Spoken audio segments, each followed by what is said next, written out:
Man opened the window and put his hand outside the window to test how deep the mud was. But just picking and pulling, a large amount of thin mud came in. He was instantly dumbfounded and hurriedly held the window tightly, and took a lot of effort to close the window. However, just a sigh of relief, the sunroof overhead began to explode.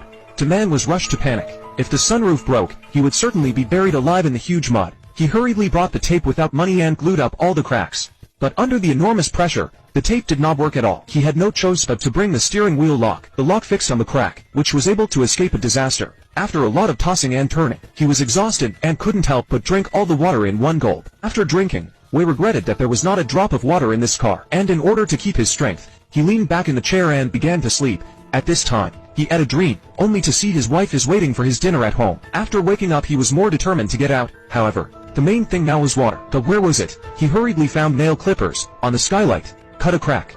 At this point, the muddy water flowed down from the crack. Wei could not wait to put his mouth over, and then confirm the clean. And for behind him, he used his fingers to drill the gap larger, and then took out a card, folded it into a tube, and then inserted it into the bottle. This water problem was finally solved, but he could not sit here and wait for death. So he took out the iron rod and wanted to try the roof of the car. In the end, how deep the mud.